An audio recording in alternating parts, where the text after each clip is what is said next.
আমরা যেই রাসূলুল্লাহ রওজাটা দেখি না, সবুজ গম্বুজওয়ালা রওজা আমরা যেটা দেখি, ওই সবুজ গম্বুজের নিচে রাসূলুল্লাহর পাশে ঘুমিয়ে আছেন সাইয়্যিদিনা আবু বকর সিদ্দিকে আকবর রাদিয়াল্লাহু তাআলা আনহু। যারা বলেন সুবহানাল্লাহ। কত সম্মান আল্লাহ দিয়েছেন, কত শান, কত মান দিয়েছেন। কিন্তু যদি আবু বকর রাসূলুল্লাহর শান মানের নিকটে না আসতো, তার কবরটাও কি রাসূলুল্লাহর নিকটে হতো?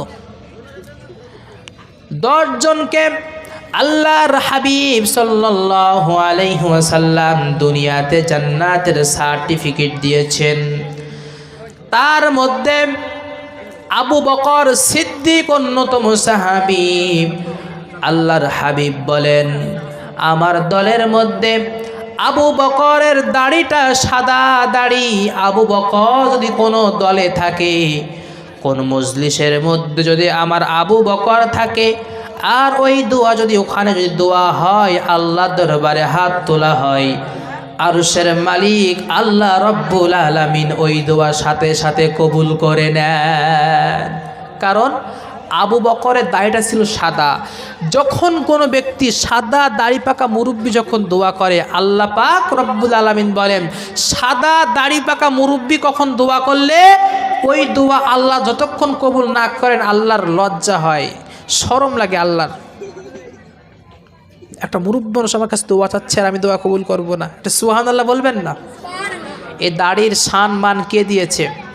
সবাই বলেন, কাদের কুদরত দারি বরু কামাল, আনতা রব্বি আনতা হাসবি জুল জালাল, তুহি কাদের জলিলুল্লাহ জাহাদার, বহর হালে তুহি মেরা নিগাহদার। এটা কার কুদরত? আল্লাহর কুদরত। আমার যুবক ভাইরা, জওয়ানেরা, তরুণেরা, আপনাদের নিয়ে আমি ছোট একটু কথা বলতে চাই।